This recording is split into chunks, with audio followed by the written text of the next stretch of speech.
Hi, this is Tamara Kelly from mooglyblog.com, and in this video I'm going to be demonstrating how to make Lion Brand's Cosmos Circle Scarfie. This pattern uses one skein of Lion Brand Landscapes. In this case I'm using the colorway Tropics, and that's what's called for in the pattern, but of course you could pick any colorway you like. In addition to the yarn, of course we need a hook. In this case it is a USK or 6.5 millimeter. This particular one is by Furls. So let's go ahead and get started. Let me set this aside. Here I have an almost finished cowl. I haven't seamed up the edges yet, and that's how this one's made. You crochet it in rows and then sew the ends together to create the circle. But before we get to that stage, let's take a look at the actual pattern.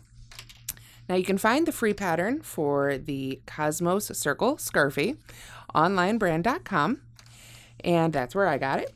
And here I have the starting chain. This pattern starts with a chain of 120, and you can see all these stitch markers. That's just to help me keep my place.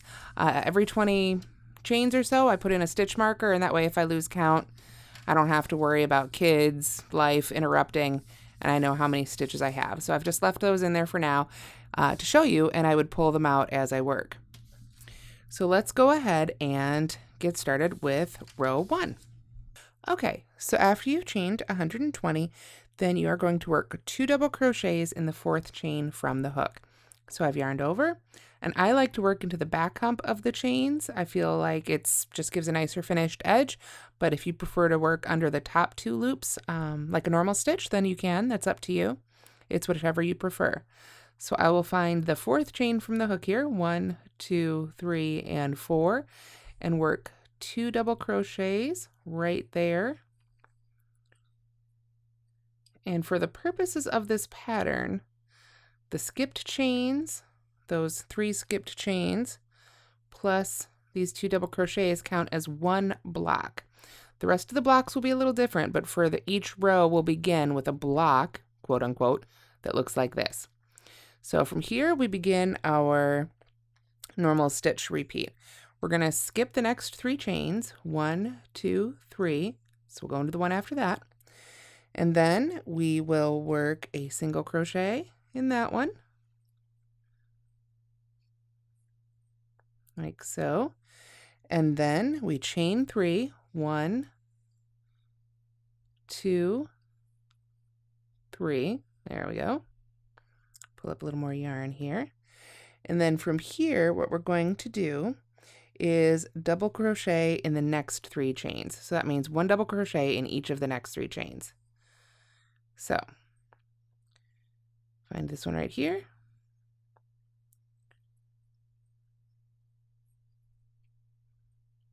there's 1 double crochet, come down to the next one here, 2 double crochets, and we'll do a 3rd double crochet. There we are. And this, the single crochet with the chain 3 and the next 3 blocks, or excuse me, the next 3 double crochets, these are our kind of normal block for row 1. So from here we skip 3 again, single crochet in the next, and then once again chain 3 like so, and work 3 single crochets in the next 3. I'll do that just a little bit longer here. I'm not going to work all the way across because that would be a really long video, and I think you'd be really bored with row 1 before we got to row 2. But I will work a couple blocks here so you can get an idea of how it works before we move on to row 2. So we've got our 3 double crochets. You can see single crochet, chain 3, 3 double crochets, and you can see how it kind of makes little, when I say like diagonal blocks, 1, 2, 3. So that's 3 blocks so far in row 1. When you reach the end of row 1, what you should have is 17 blocks. So if I went all the way to the end of this chain, you would count 1, 2, 3 onto 17 blocks at the end of this row. So to finish up row 1, let's go ahead and call it done. I think you know how to double crochet. So at the end of this row, what we do is finish by skipping. Oops, we have to take out another stitch marker. Skip the last, almost last 3 chains, and then there will be 1 chain left, and in that one you work your single crochet to finish off row 1. Of course, I have to have picked the wobbly chain to finish off in. There we go. So you can see, normally you'd have a 17 again, but in this case we just have 3. That's row 1. We finish with a single crochet in what will be the last chain of the row. So to begin row 2, we do the exact same thing for rows 2 through 12. So row 1 was a little different. That was our setup row, but rows 2 through 12 be exactly the same. So to begin those, we chain 3, like so, and turn. If you prefer, you can turn and then chain 3. I just like to chain before I turn, personal preference. Then we're going to work 2 single crochets right in that single crochet. Remember, we finished with a single crochet, so we're going to work 2 double crochets right in there. 1 and 2. And for rows 2 through 12, that right there, the chain 3 with our 2 double crochets will count as the first block of those rows. So after we've done that, then we skip these 3 double crochets we made, and the instructions state that you should single crochet and do a bunch of stuff in the chain 3 space. So in the chain 3 space, that means we don't go into the top of that chain 3, we just go right in the space right there. So the stuff we do there, to get more specific, we work a single crochet in the chain 3 space, chain 3, 1, 2, 3, then we work 2 double crochets also in that chain 3 space. Let's go right back in that chain space and go all the way around that chain. We work 2 more double crochets, working our way across here like so, and then we come to that next single crochet there. So what we're going to do here is double crochet in that single crochet like so. So this is our second block and our usual repeat for this row. Chain 3, 2 single crochets, or excuse me, chain 3, 2 double crochets in the chain 3 space, a double crochet in the single crochet, and then from here, sorry, keep checking my instructions just to make sure I'm doing this right. We're going to skip the next 3 and go again in this chain space. So what do we do in the chain space? We single crochet, chain 3, work 2 double crochets also in the chain space, 1 and 2,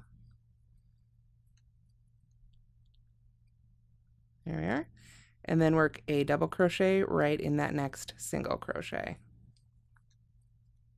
So you can see we've got basically our 3 blocks here, and since we're making a tiny little 3 block wide piece, we must be nearing the end. Pull up a little bit more yarn here.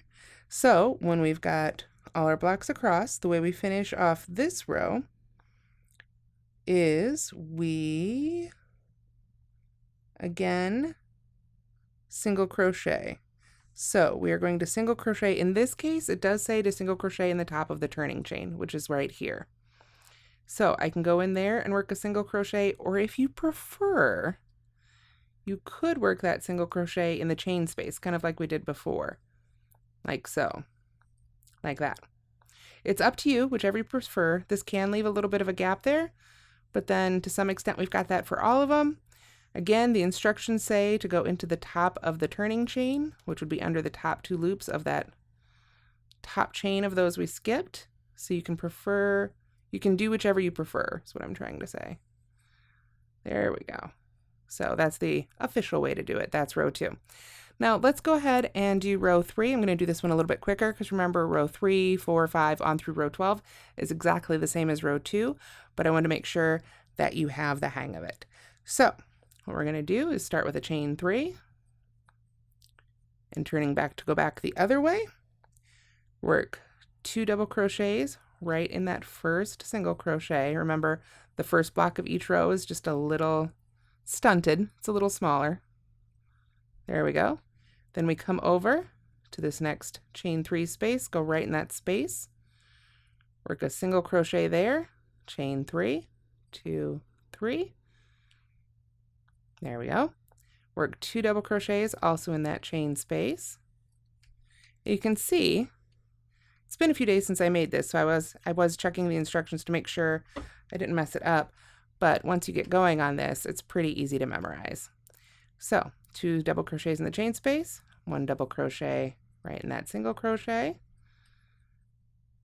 There we go. And then we come back on over to that next chain space and begin again. Start with a single crochet, chain 3. Keep needing to pull up more yarn. This is a quick project and you will use most of the skein. If you find that you get through 11 rows and you're running a little short, you can stop there. It still makes a wonderfully thick cowl. So if you can't get all 12 rows done, that's okay too. So I'm coming all the way over here. So how am I going to finish off? Like I said, I can choose to either work a single crochet right in that chain space or go into the top of that turning chain. I'm just going to go ahead and anchor it down right here and set it aside for now. After you have done, actually, let me pull that back. I take it back. After you've done 12 rows, I'm going to go ahead and show you how to add the edging here. The top edging, we are going to turn without chaining and slip stitch in each single crochet and chain across. Now, when you do this, some people will say slip stitch right in that very first stitch. That can make the slip stitch itself create a little bump there. So you can try that, or if you prefer, you can go right to the next stitch. Go right on to stitch 2 and start slip stitching across there. Just slip stitch in each stitch. And then you'll want to go into each chain individually as well. Although you could try something different. Try working slip stitches in the chain space, see what you like. I think it'll work a little better if you actually slip stitch into the chains for this one. But I think you get the idea. So what you do is, before you break the yarn, after you've made row 12, you work this top edging, just slip stitching across like so. And then you go back and do the same thing, slip stitch across the foundation chain. So let me show you in the finished one what that looks like.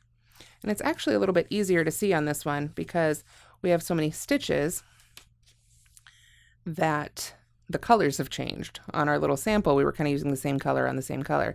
But with the self-striping yarn, you can see I've slip stitched along both the top and bottom. I'm not even sure. Let's see. Off the top of my head, it looks like this is the top one. I had to really look at it to see which one was the top one. So we slip stitch right along there.